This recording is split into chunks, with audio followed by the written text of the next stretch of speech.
Interesante y muy amable como siempre. Vamos directamente a Mendoza. Allí ocurrió este hecho insólito que yo les contaba al comienzo del programa. Un hombre está detenido por haber envenenado a 34 cóndores andinos y otros animales, todos además en peligro de extinción. Ahora, además de la crueldad animal, además de lo que esto significa ya de por sí, se utilizó un agroquímico muy peligroso que puede afectar fuertemente a los seres humanos también. Es decir, que nosotros también estamos en peligro. Nos vamos directamente a Mendoza, donde ocurrieron los hechos. Allí está Jennifer Ibarra, que es médica veterinaria y presidenta de la Fundación Colunche, justamente para ayudarnos a entender un poco lo que pasó. Jennifer, buenas tardes. Hola, ¿qué tal? Buenas tardes. Contanos qué fue lo que pasó. Aparecieron de golpe animales muertos y hay un hombre detenido por haberlos envenenado. Sí, de vuelta, así tienen que decirlo, porque estos son los próximos 34, o sea, llevamos muertos 76 cóndores en 13 meses en Argentina. El año pasado fueron 32, hubo una matanza importante, no sé si se acuerdan, en Jujuy, 19. Bueno, y esta semana, la semana del 15, tuvimos estos 34 en Mendoza. Sí, casi seguro muertos por envenenamiento con agrotóxicos, ¿no? Que es una costumbre acá del lugareño, de la gente del puestero, de envenenar, poner un cebo tóxico para eliminar predadores y bueno, cayeron estas aves, ¿no? Ahora, el hecho de que hayan caído las aves y varios animales más, estamos hablando de casi 40 animales asesinados con este veneno, estábamos averiguando y lo que descubrimos es que este veneno que se utilizó es tremendamente peligroso para nosotros también, para los seres humanos, no solo para los animales. Absolutamente, es muy peligroso, estamos hablando casi con seguridad del carbofurán, porque ya otros estudios dieron positivo al carbofurán. Furadán es el nombre comercial, hay países en los cuales ya está prohibido y es como vos decís, es súper peligroso, apenas lo tocan, algunos cóndores no alcanzan ni a comer, tocan el veneno y mueren, ¿sí? Así como lo tocan ellos, lo pueden tocar algunas personas. Hoy estamos hablando de 34 cóndores, pero podríamos estar hablando de personas, de niños, de los mismos hijos de los puesteros. Estamos hablando de contaminación del suelo y del agua con estos productos tóxicos. O sea, este veneno que vos estás contando puede causarle la muerte a las personas que estén cerca, que estén en contacto con él. Sí, y no sé si ustedes recuerdan la muerte de la niñita que murió por comer una mandarina el año pasado, era este agrotóxico, justamente. Es impresionante, tremendo, impresionante sí. La historia. Ahora, digo, ¿hay algún tipo de negociación entre los responsables de medio ambiente con productores que obviamente generan fuente de trabajo y productos que se supone que son para ser comestibles, frente a la amenaza a veces de por ahí animales que por su propia red alimentaria necesitan alimentarse? Digo, ¿no hay una vía razonable? ¿Desde cuándo aparece este veneno infalible que va con todo? Esto se ha hecho siempre. En los años 60 la vedette de la intoxicación hacia la fauna silvestre era la estricnina. Se vendían elementos y herramientas para poner cartuchos de estricnina que los predadores comían y morían. Hoy se usan los agrotóxicos que están más a mano, la estricnina ahora es más difícil de conseguir. Y respecto a tu pregunta, sí, por supuesto que el tema es que los ministerios de economías de cada provincia hicieran que el producto de los ganaderos valga, ¿sí? Que las cabras tengan precio, que tengan caminos, que tengan sus frigoríficos, que el camionero que va a buscar esa hacienda pueda entrar a los campos. Nosotros recientemente tuvimos incendios y una de las fallas fue que los caminos no están en condiciones, ¿sí? Que tengan genética, que la carne les valga, que tengan sanidad. Todo eso va a hacer que la producción mejore y que no sea que el hilo se corta por lo más delgado que es siempre el puma o el zorro. Acá estamos ante una sumatoria de cosas. El pobre puma viene a ser la frutilla del postre, pero no es el responsable de una economía súper frágil como es la de los puesteros, además de que están en tierras desertificadas, con falta de pasto, sobrecargadas. Jennifer, ¿hay cultivos por allí de papa, maíz o soja? Porque por lo que tengo entendido es, como bien decís, un agrotóxico viejo, ya dejado de usar en gran parte del mundo, para el control de plaga en este tipo de cultivos. No, en esta zona, justo donde ha ocurrido este accidente, o no, se cultivan sobre todo papas. Este agrotóxico se utiliza para preparar la tierra para luego hacer estos cultivos. Esa es la finalidad que tiene. Y en esta zona, sobre todo de Malargüe, son los cultivos de papa los que más. Estamos viendo las imágenes, Jennifer, son terribles, sí. Las imágenes, los cóndores ahí muertos, incluso los esqueletos de los animales que han quedado, el puma ahí tirado también al lado de las aves. La verdad que es increíble, es un tema muy delicado, muy importante, este agroquímico que puede ser mortal para los seres humanos también. Peligro con estos agrotóxicos, podemos estar consumiendo alimentos envenenados. Tenemos un informe, mira.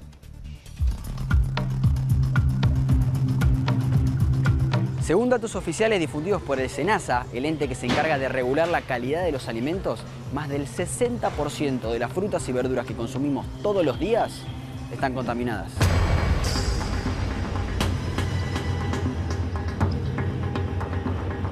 ¿Qué es un agrotóxico? Un agrotóxico es un veneno. Esta contaminación continua con pequeñas dosis de agrotóxicos, encima no es con uno solo, es una mezcla de distintos agrotóxicos, va generando un daño en nuestro organismo, obviamente. Hay un riesgo de que las personas que estamos ingiriendo estas verduras, estas frutas, no podamos reparar el daño que nos generan estos venenos. Sobre algunos productos que consumimos todos los días, las cifras que arroja el informe son alarmantes. Por ejemplo, en las peras, de 309 casos analizados, en 302 se encontraron sustancias tóxicas para el organismo. En el caso de la mandarina, dio positivo más del 80% de los análisis realizados, y en total se hallaron 16 tipos de agrotóxicos distintos.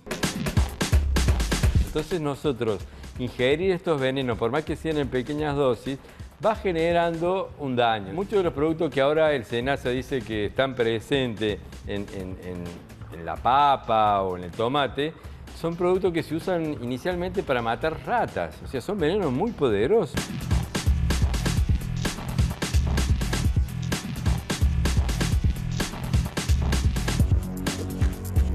Ahí está el peligro de estos agrotóxicos que pueden ser muy peligrosos para la salud humana, no solamente para los animales. Mirta Borras es doctora médica toxicóloga, está aquí con nosotros. Mirta, gracias por venir. ¿Cómo estás? Bien, muy bien, gracias. Un poco inquietos con esto que estamos viendo. La verdad que nos preocupa muchísimo la salud. Ahora quiero conversar con vos, pero quiero darle la bienvenida también en otro de nuestros móviles a Patricio Eleisegui. Él es periodista, autor del libro Envenenados. Así que más que nunca, darte la bienvenida, Patricio. ¿Cómo estás? Buenas tardes.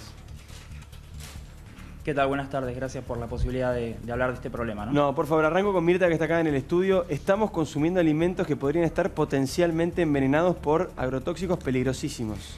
¿Podríamos decir más que envenenados, contaminados? Sí, me gustaría más esa temática, ese tema, porque de lo contrario estaríamos creando un miedo en la población que a veces, tomando ciertas medidas, podríamos llegar a disminuir. Correcto. Sí, y que lo más importante es lo que había dicho el doctor Ávila.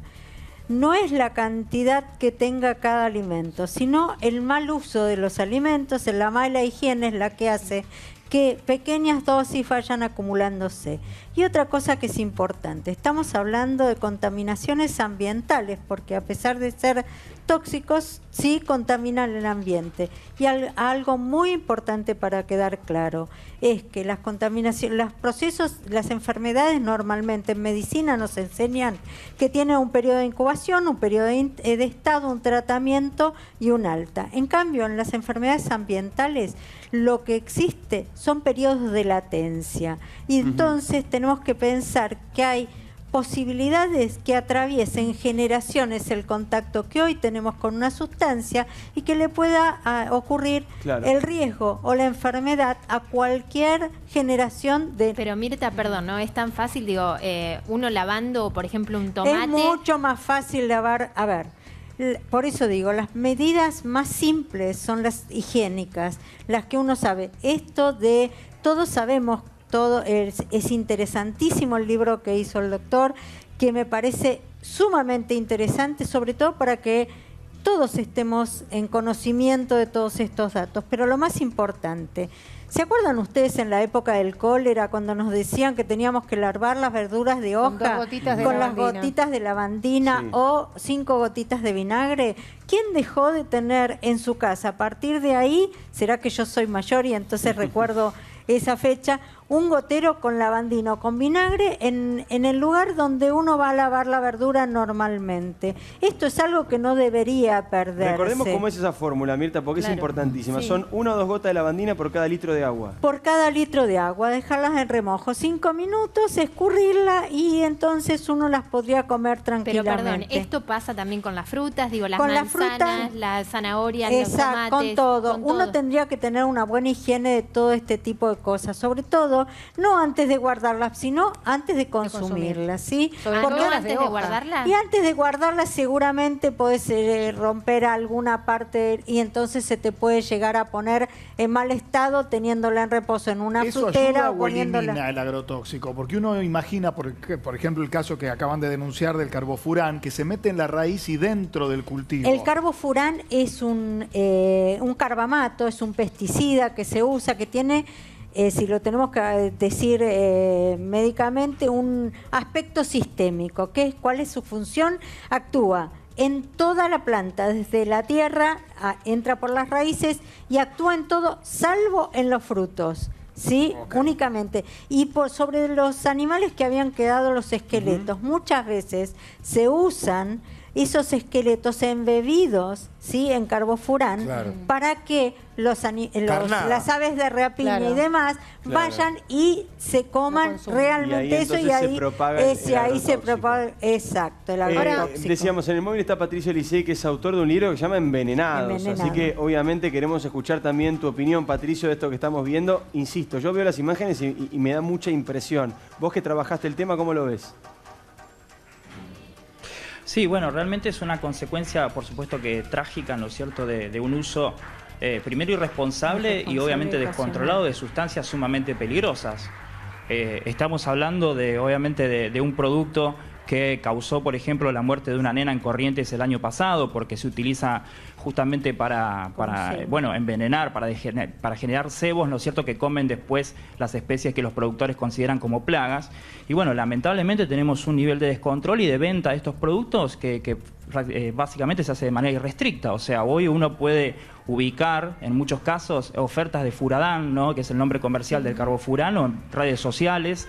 De hecho, hasta hace algunas semanas era posible ubicarlos en portales como Mercado Libre, ¿no es cierto? Por ejemplo. Patricio. Creo que esto lo que expone en definitiva es lo agrotóxico del modelo, en definitiva, ¿no es cierto?, que solamente requiere de estas sustancias para poder funcionar. Y bueno, tenemos estos casos que son fuertes, son muy potentes obviamente y llaman la atención, pero bueno, es una práctica que también llega a nuestros pueblos, está en lo que comemos precisamente y en la producción de lo que exportamos fuera de la Argentina. Te hago una consulta, porque todos sabemos que una cosa es tener una quintita en tu casa, tener unas plantas de lechuga, unas rúculas, unos tomates, unos morrones, y lo que significa de verdad el cuidar esas plantas. Porque es cierto que hay plagas, que hay pestes, que tenés que luchar contra ellas y que muchas veces estos venenos, estos agrotóxicos, obviamente son, digamos, agresivos para lo que es el consumo. Pero una cosa es tener una quintita y otra cosa es tener una plantación como las que vemos. ¿Quién legisla cuáles son los agrotóxicos que se pueden usar? Si es que se pueden usar, ¿en qué medida se pueden usar? Porque debe haber una legislación al respecto. O estamos, perdón, digamos, discúlpame, al descubierto de eso. No, Argentina no tiene una ley nacional. No tiene una ley nacional que regule. O sea que estamos al descubierto. Eso es real. Exactamente, a ver, hay que pensar que la gran explosión del uso de agrotóxicos en Argentina tiene que ver con la entrada de la soja transgénica en el año 96. De ahí hacia acá, nosotros aumentamos un 1000% el uso de estos pesticidas durante el año, en términos de un año, 300 millones de litros aproximadamente, ¿no es cierto? Y esto se hizo en base a un vacío legal, justamente, que es el uso irrestricto, descontrolado, por supuesto, mientras que se intensifica la aplicación de pesticidas. Esto lamentablemente llega a un nivel que lo encontramos en las verdulerías, como los informes que dio el año pasado a conocer Naturaleza Derecho, la organización, que son informes del mismo SENASA, en donde incluso este furadán aparece en el apio, aparece en la frutilla, y me permito corregir a la doctora, no hay manera de eliminarlos por más que se lave la fruta, por más que se pele. O sea, hoy por hoy son moléculas que están creadas para estar directamente dentro de los productos y no ser eliminados fácilmente. Es lo que se llama residualidad. ¿El Ministerio de Salud no debería ocuparse de esto y tomar cartas en el asunto? El Ministerio de Salud y los médicos deberían ocuparse, por supuesto, pero generalmente no se hacen responsables y tienden inclusive a evadir la problemática, ¿no es cierto? Hablar sobre este tema, o cuando tienen el caso de un afectado, también ocurre muchas veces que no quieren firmar los certificados médicos. Entonces tenemos un problema legal, ¿no es cierto? Un problema de la justicia que no opera, de abogados que no toman los casos y también de los médicos que hacen la vista gorda, hacen a un costado esta cuestión y la minimizan. Dicen que esto es un tema que es el mal uso. No es el mal uso, estamos usando productos que están prohibidos en muchísimos países. Y nosotros no solamente hacemos uso de eso también. Cuando uno observa estadísticas del SENASA sobre las frutas y las verduras contaminadas, se encuentra que en la mayoría de los casos son productos que no están habilitados para la agricultura. Claro. Bueno, O sea, yo no le tienen quería por qué preguntar, estar ahí, porque es como encontrar uranio en una agrotóxicos, a ver, en los programas de televisión uno se acuerda, Telenoche Investiga, ¿se acuerdan? En los 90, cuando salieron los informes que se hacían más bien sobre el trabajo de las tabacaleras y los que sufrían las consecuencias eran los banderilleros, los que los trabajaban, niños. se les deformaba la cara, tenían grandes problemas. Hoy, año 2017, 18, vos hablabas sí. de la... 18. Te quedaste. No me acostumbro. Estamos acostumbrados, te vas a Luján y vas a comprar una verdulería y la huerta está ahí atrás y sentís que tiene otro sabor, la verdura, Es digamos. así. Es que no tiene agrotóxico. Es que hay cultivos que se llaman orgánicos, donde no se usan agrotóxicos. En la medida que estos alimentos orgánicos sean más accesibles económicamente, todos podríamos usar absolutamente lo mismo. Quiero corregir que yo estuve invitada en la Cámara de Diputados que quieren hacer una ley sobre la aplicación de agrotóxicos, que realmente me invitaron por agroquímicos y como yo soy toxicóloga fui a hablar del daño que realmente producen al ser humano y realmente son agrotóxicos para nosotros. Y entonces lo más importante es que existen demasiados intereses creados, sobre todo las empresas de fumigación, la gente que tiene los campos, los agropecuarios y demás, que yo sola con mi presencia iba y hablaba de este tema y les puedo asegurar que el resto de la gente... Es más confiable en cualquier lugar de la provincia de Buenos Aires comprarle a la huertita no le que quepa está la ahí, menor duda que ir al mercado central, donde hay productores más grandes. Mire, realmente Seguro. yo, Perdón, por ejemplo, intervenga, ¿no? tengo pequeños sembrados en mi casa y no uso ningún agrotóxico. A ver, Patricio, eso es la diferencia Patricio, entre en el una móvil cosa y la otra. también quería agregar Que algo. la ley se tendrá que salir en algún momento. También tenemos que pensar cuántos lugares de venta, cuántas campañas y cuántas grupos de gente que están sembrando y vendiendo y que tienen sus verdulerías después en la capital. ¿Cómo se hace eso? A ver, ¿cómo siembran? ¿Cómo cultivan?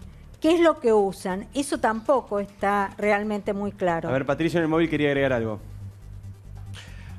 No, primero, obviamente que la producción orgánica es la salida y el consumo de orgánico, y como bien dice la doctora, hubo un proyecto de ley en discusión, se estuvo trabajando, yo estuve convocado también, y eso fue hace más de un año, casi 2 años, realmente no hubo novedades.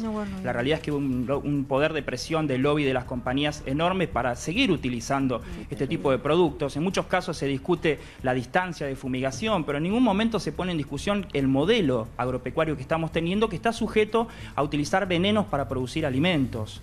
Hoy por hoy es cierto, tenemos los cultivos orgánicos que son minoritarios en muchos casos porque hay una decisión, una presión del otro sector que no permite que esto crezca, también desde el Estado, porque esto es un modelo que nace desde la política misma, ¿no es cierto?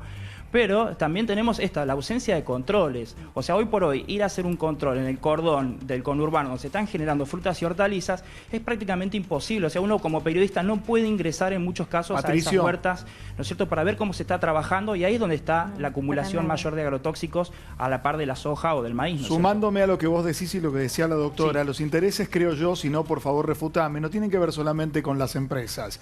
Año 1999. Parece la prehistoria, pero fue ayer nomás. Madres de Ituzaingó, mujeres muy humildes de la provincia de Córdoba, denunciando casos de cáncer absolutamente, digamos, sobredimensionados para la población. Las ignoraron hasta que su caso llegó fuera de las fronteras. Año 2015, ayer nomás, un conjunto de profesores en la Universidad Nacional de Córdoba hicieron un estudio sobre Monte Maíz, donde se planta soja. También encontraron tumores 100% más grandes que los relativos a la misma enfermedad. ¿Qué pasó cuando llegaron al Consejo Directivo? Desautorizaron la investigación en una universidad nacional porque quien auspiciaba este proyecto era Monsanto. Hablas con Monsanto y dicen, disculpame, anda a hablar con Pioneer, que también produce agrotóxicos. Y uno dice, ¿podemos comer sin agrotóxicos o es un modelo ya olvidado?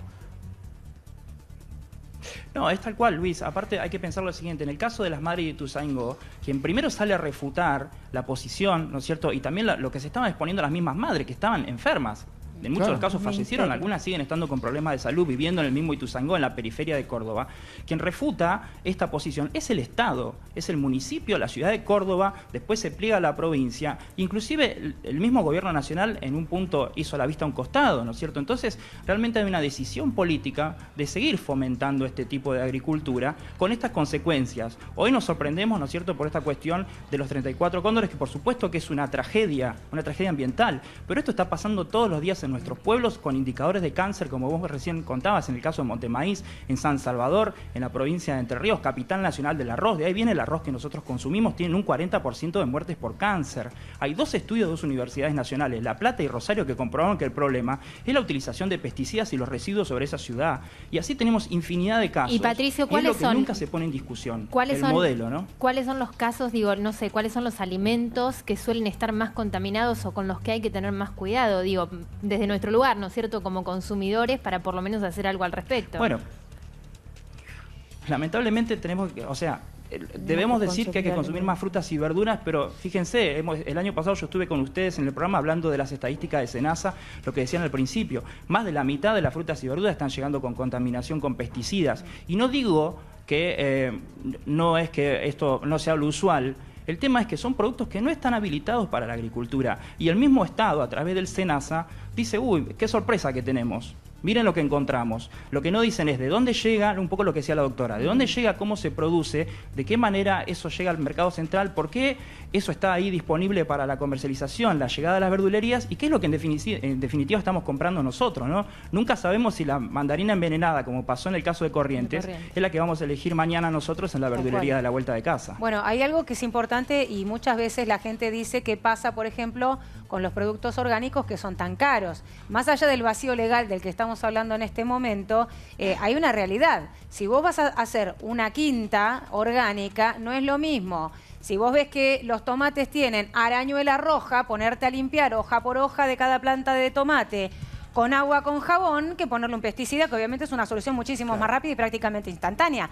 Por eso también es que se elevan tanto los precios de los productos orgánicos, por el trabajo que le lleva al productor el que la fruta o la verdura que está cosechando llegue en condiciones óptimas al consumidor. Ese es el tema también, o sea, es todo un trabajo. Pero también tenemos... Eso está bien. Hay un tema también de oferta y demanda, ¿no? O sea, si nosotros también exigimos más, obviamente que vamos a hacer bajar el precio. Es un mercado abierto para eso también. El punto ¿cuál es? Es que las empresas han trabajado muy bien, con espaldarazo obviamente del Estado, para hacernos creer que la única manera de producir es esto y que es la manera más simple, ¿no es cierto? Como decimos en los pueblos, yo vengo de pueblo, de la provincia de Buenos Aires, es el famoso matayuyo que se usa en las plazas, es glifosato. Sí. ¿No es cierto? Eso se ha naturalizado. Han sido tan efectivas las empresas en instalar en ese modelo que hoy prácticamente nos parece descabellado producir de otra manera. Pero eso es por rentabilidad. Y bueno, es un tema cultural. Hay que trabajar desde esa cultura. ¿Es por salubridad o por rentabilidad para que podamos...? Por rentabilidad. Por rentabilidad. Perdón, Luis, sí, es un tema económico, estrictamente económico y es un problema político. Ahora, el tema es que cuando esto se inició, nosotros tenemos más de medio siglo de utilización de pesticidas, pero se intensificó, dije yo, a partir del 96, y le hicieron creer a los productores que esta era la manera más simple y más económica también de generarlo. Y hoy por hoy, ni siquiera de esa forma, porque como yo decía, tenemos 1000% de aumento en el uso de agroquímicos en algo más de una década. Entonces, cada vez vamos a intensificarnos más como un país agrotóxico, lamentablemente. Hay algo que me llamó mucho la atención cuando estuve leyendo, investigando sobre este tema, que hay algunas sustancias, te pregunto a vos, Mirta, que son sustancias que están prohibidas y otras que están no autorizadas. ¿Qué diferencia hay entre prohibidas y no autorizadas? Porque prohibidas tendría que haber desaparecido de la venta y no autorizadas quiere decir que todavía no se llegaron a prohibir, que no deberían estar a la venta, pero que normalmente podés llegar a encontrarlas en cualquier lugar. Por ejemplo, sobre todo cuando la gente, qué ambigüedad, ¿no? Sobre todo cuando la gente va a comprar, la gente que fumiga con su mochilita y demás, su sembradío y les venden las mezclas que quieren con productos que quieren que el que le venden, ¿no? Para que es una locura, Mirta, perdón, es una locura que funcione así. ¿Cómo es? Sí, pero bueno, que no desgraciadamente, pero desgraciadamente es increíble, pero pasa. Y el no reconocimiento, como él decía, de los profesionales de la salud. Y tiene razón, yo he visto maestras que trabajan en Gualeguaychú con pueblos fumigados, con colegios fumigados, donde tenían enfermedades importantes declaradas por la fumigación realmente que las he tratado yo y que nunca fueron reconocidas ¿Y el mundo moderno ni en qué siquiera anda? como enfermedad laboral a nivel de Ministerio de Educación. ¿El mundo moderno en qué anda? Se lo pregunto a los dos. Bueno, a ver si en tienen Europa respuesta. está prohibido el producto que hoy estamos hablando. En Canadá está prohibido. ¿Por qué? Porque Bueno, hubo matanzas de animales doctora. importantísimos, muertes de animales importantísimos. En Estados Unidos, en el año 2008, se hizo una petición, la EPA hizo una petición para prohibir este producto y en el 2011 recién se trató y los intereses creados dijeron que no era tema para tratar en salud. Patricio, que estás en el móvil. Sí, no digo, partamos de lo básico. Vos en Francia no puedes tener un cantero con soja transgénica. Exacto. Claro. Ese es el punto de partida. Ese es el punto para, de acá es el modelo. para entender lo que está pidiendo el mundo. Acá nosotros somos los proveedores, básicamente. ¿Qué ha hecho el mundo en muchos de los casos? ¿Qué ha hecho Asia? ¿Qué hace China? ¿Qué hace un poco Europa? Traslada el costo ambiental a los países periféricos, como ha sido la historia general de nuestros países. Bueno, Patricio, Entonces, pero ellos perdón no que quiera están en corregirte. desacuerdo. Es Sí. una sola entrelínea, porque si no también tendemos a Sí, Luis. confundirnos. El mundo pide eso para sus propios países, pero comen luego lo que nosotros producimos, como decís vos, Asia y Latinoamérica, Exacto. envenenando su tierra y sus pueblos. Exacto. O sea que tienen también Te un doble compran las discurso mejores igual. bastante nocivo. Te compran los mejores. Es que ahí está el perdón, Luis. Eso era un poco lo que quería comentar, Claro. ¿no es cierto?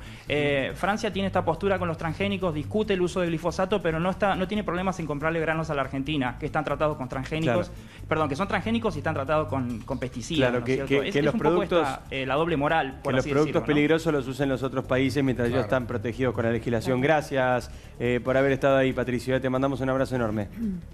Gracias. Patricio Un abrazo. Elisegui, periodista, autor del libro Envenenados. Mirta, también gracias por venir. Por favor, Médica gracias a ustedes. toxicóloga, y Jennifer Ibarra, que estaba en nuestro